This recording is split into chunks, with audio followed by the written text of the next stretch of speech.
governo decidiu bloquear 27 redes sociais diferentes por conta de fake news e ataque às instituições.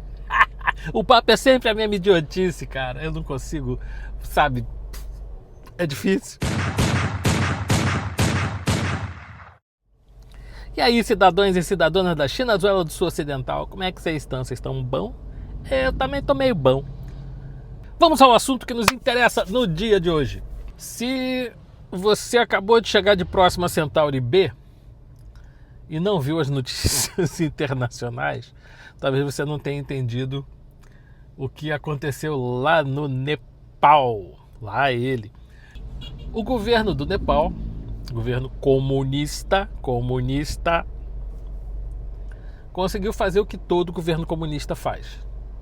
Espalhou a fome, a miséria, a doença, a desgraça para a população, enquanto os membros do governo todos se locupletam, todos têm seus helicópteros próprios, todos têm muito dinheiro, palácios, etc. Porque é assim que funciona o comunismo, né? Recolhe a riqueza e distribui a miséria igualmente para todo mundo. Então o povo do Nepal é muito pobre. E uma das poucas coisas que eles ainda tinham eram as tais das redes sociais. E baseados nas redes sociais, eles reclamavam, conversavam, falavam as coisas que eles queriam falar. Cuidado, veículo no acostamento à frente. Aqui não tem acostamento, viu, dona? Mas tudo bem, deixa quieto. Falavam as coisas que eles queriam falar do governo. Reclamavam. E aí o governo... uma certa coincidência, me lembro, acho que eu vou fazer um vídeo de coincidência também sobre isso. O governo decidiu bloquear 27 redes sociais diferentes, lógico, Facebook, X, Instagram e algumas outras, por conta de fake news e ataque às instituições. O papo é sempre a mesma idiotice, cara. Eu não consigo, sabe? É difícil. Então, eles bloquearam. Só que o povo do Nepal não foi um povo retardado, débil mental, imbecil, igual o brasileiro costuma ser. Povo xoxo, covarde, que enfia a viola no saco e fala, tá tudo bem. Amanhã é outro dia. Então, o povo do Nepal se revoltou. Jogou político pelado no Rio, matou a esposa de um governante, tocou fogo nos prédios públicos, nas casas nas mansões desses milionários que estavam no governo. Eu não sou a favor da violência, vamos lá, mas eu não prego a violência. E como todo mundo sabe, eu sou ateu, não sou ligado em religião. Mas Cristo deixou uma lição muito interessante, para quem não entendeu ainda, que a violência às vezes é necessária. Cristo manda perdoar 70 vezes 7.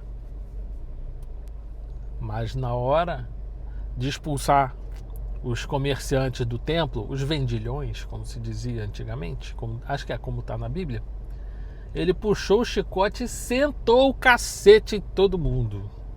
Aliás, se você ainda não viu a série The Chosen, é muito interessante. Assistam porque vocês vão ver coisas muito legais ali. Uma visão bem diferente, uma série muito bem montada a respeito da vida de Cristo.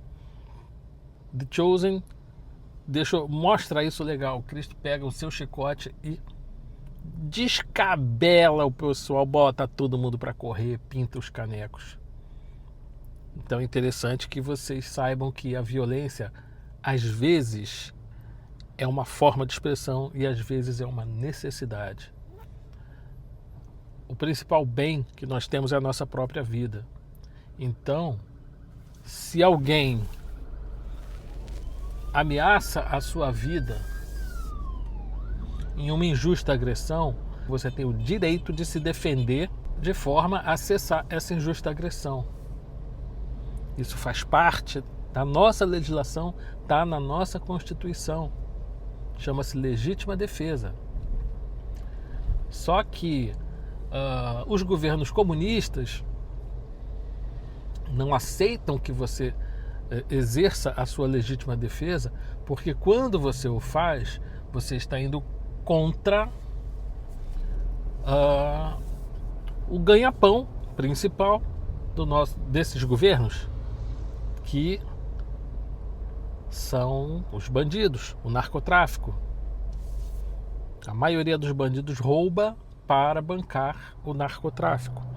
E o narcotráfico banca algumas pessoas lá em cima. Daí nós sermos atualmente um narco-estado, daí os americanos virem aqui para comunicar ao Brasil que a partir de agora PCC e CV serão considerados grupos terroristas. E o nosso governo dizer, não, tadinhos, eles são vítimas da sociedade. Porra, qual é, cara? Então, os governos comunistas, eles odeiam a legítima defesa, odeiam o cidadão de bem armado, odeiam que as pessoas possam ir e vir livremente, porque o medo faz parte do controle. Durante o governo Bolsonaro, com o aumento do número de CACs, o aumento de pessoas armadas nas ruas, fez a criminalidade cair, porque o criminoso ele vai pensar 2 vezes antes de agir contra alguém, sabendo que esse alguém pode estar armado. Foi o Bolsonaro cair. A primeira atitude do governo Lula qual foi? Revogar os decretos anteriores e tornar a maior parte das armas que estavam na mão das pessoas de bem como armas restritas, eliminar o porte de trânsito, que é o que o CAC tinha para poder levar suas armas para o clube e proteger o seu acervo, já que é a obrigação do CAC proteger o acervo, está na lei, você é obrigado a proteger seu acervo. Só que o débil mental, o sapo etílico, barbudo, ladrão sem vergonha, eliminou esse porte, e aí agora você é obrigado a defender as suas armas dando mordida no bandido, cuspindo na cara do bandido, o que mais? Tentando enfiar o dedo no brioco dele, né? E ele bota um fuzil na tua cara e você tem que ficar quieto. Show de bola. Então é fácil entender que os governos comunistas não querem que o povo tenha condições de se defender, porque como existe lá nos Estados Unidos a primeira emenda, que fala que você tem toda a liberdade de se expressar, existe também a segunda emenda, que é para defender a primeira. Ou seja, a segunda emenda, que é o direito do cidadão ter acesso ao armamento e poder andar armado, poder se defender, significa que ele também pode se defender da tirania do Estado, que é exatamente o que nós estamos vivendo nos dias de hoje. O brasileiro é um bicho muito trouxa, porque por muito menos os nepaleses viraram o país do avesso e colocaram os governantes para correr. Aqui já passou da hora desse tipo de coisa acontecer. O problema disso é o vácuo de poder que se instala depois. Quando você tem esse tipo de coisa, você está sem governo. Então, quem vai assumir esse governo?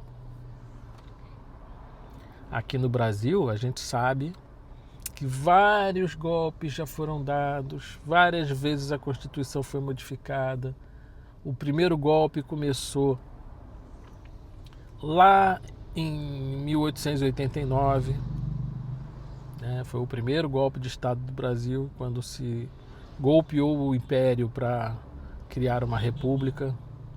A gente já foi parlamentarista, a gente já foi presidencialista, a gente já voltou a ser parlamentarista, voltou a ser presidencialista. Isto aqui é uma zona. A gente já teve mais Constituição aqui, sei lá, cara. A gente já teve mais Constituição no Brasil do que acho que Não, os Estados Unidos só tem uma até hoje. Desde 1776 ele só tem uma única Constituição. E ela é respeitada, diferente daqui, que ela é feita de gato e sapato por quem está no Supremo. Principalmente agora. Acabei de ver uma bota aqui em cima da mureta. Sei lá. E aí a gente passa do assunto do Nepal, né? Vindo nessa massagada que fizeram da Constituição, que está mais mastigada do que chiclete vencido, para palhaçada que está acontecendo lá no Supremo Tribunal, onde nós tivemos uma farsa, e uma farsa mal montada, para fazer a cabeça de uma meia dúzia que se informa pela Globo e principalmente pela Bucha. Se vocês não sabem o que é a Bucha, deveriam dar uma pesquisadinha em Burschenschaft, né? Um grupo bem antigo nesse país, que está por trás da política, mexendo os pauzinhos há muitos e muitos e muitos anos. Deveriam dar uma pesquisada para saber quem foi Júlio de Mesquita, dono, fundador do Estadão, qual era a função dele na Bucha e qual era a função do Estadão na Bucha,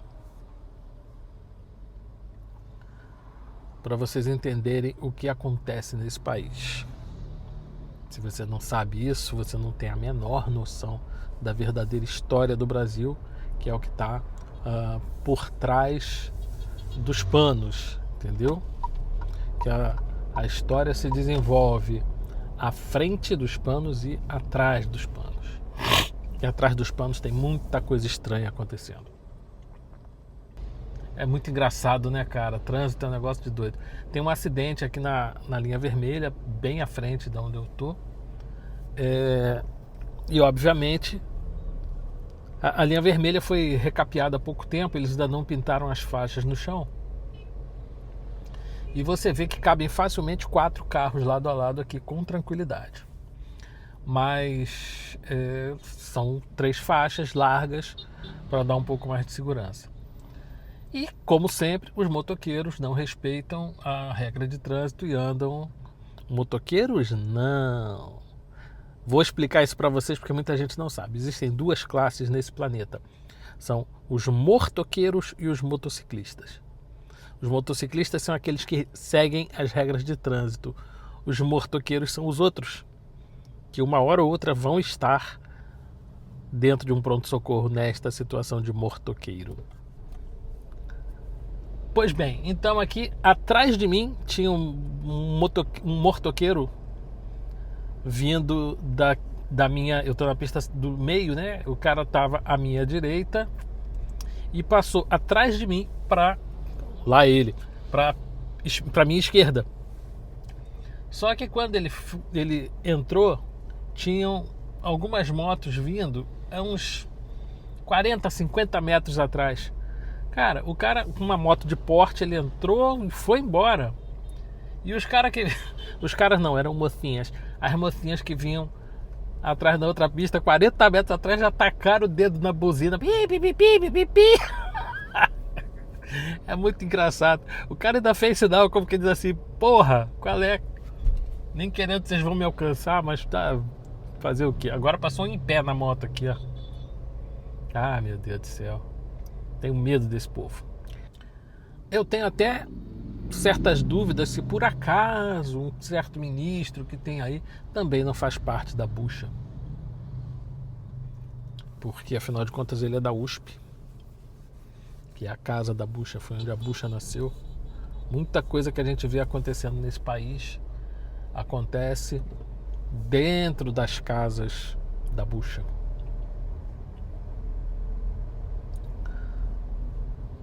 Então, para quem não assistiu ao voto do digníssimo Alexandre Uglandi, o primeiro sancionado em seu nome, surpresa nenhuma houve, todo mundo no Brasil, desde 2019, já sabia que o Bolsonaro seria condenado por ele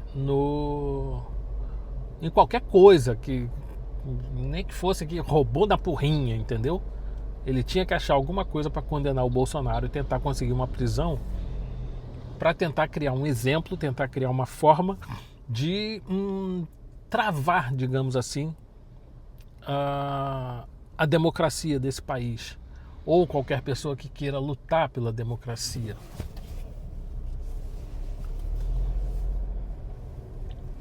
As coisas no mundo acontecem de uma forma muito estranha. O voto do Alexandre de Moraes não teve nada, absolutamente nada de jurídico. Eu revi ele 2 vezes ontem para ter certeza do que estava acontecendo. O voto dele não teve nada de jurídico, foi um voto político, única e exclusivamente político. Ele, mais uma vez, não tomou o papel do juiz imparcial, que avalia provas, avalia depoimentos, avalia posições e daí defere seu voto. Ele fez um voto baseado em provas fabricadas,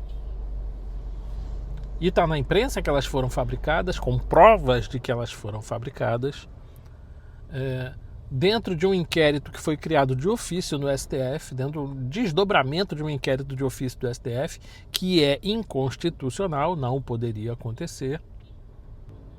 Esse voto totalmente político, totalmente irregular, totalmente antilegislativo, totalmente inconstitucional, foi baseado única e exclusivamente na opinião dele, e não pautado nas provas, não pautado no que está nos autos, né? Ele cita volta e meia alguma coisa do que está nos autos, dá a opinião dele, diz o que é que ele acredita a respeito daquilo, e dali ele vai citando coisas e coisas e coisas, né? Mas como a gente já sabe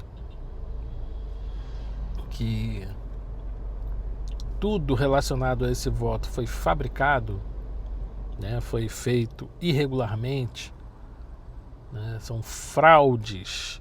Nós estamos diante de uma fraude processual escancarada, nós estamos diante de uma situação extremamente controversa. E, infelizmente, a gente fica, como é que eu vou dizer, abismado. Eu estou praticamente sem palavras de ver como o Moro, veja bem, estou falando de Sérgio Moro, armou toda essa arapuca. Talvez nem ele soubesse que estava armando uma arapuca. Uma das coisas que mais me impressiona é ver como a atitude do Sérgio Moro lá atrás, quando saiu do governo Bolsonaro e começou a distribuir tiro para todos os lados, empoderou o Alexandre de Moraes para ele fazer o que está fazendo hoje. Um dos grandes culpados dessa bagaça toda é o senhor Sérgio Moro. Ele, o seu superego inflado, a sua necessidade de grandeza, ou como diria o Caramelo, a sua síndrome do falo diminuto, né? Tem que aparecer, tem que mostrar serviço, tem que fazer e acontecer. Porém, contudo, todavia, entretanto, o resultado é horroroso. O resultado é isso que nós estamos vendo. A democracia já se foi. Nós temos ministros do Supremo que batem no peito e dizem que adoram o regime chinês, que o regime chinês é o ideal para eles, mesmo sendo o regime que mais mata no mundo. A quantidade de execuções de pena de morte na China é maior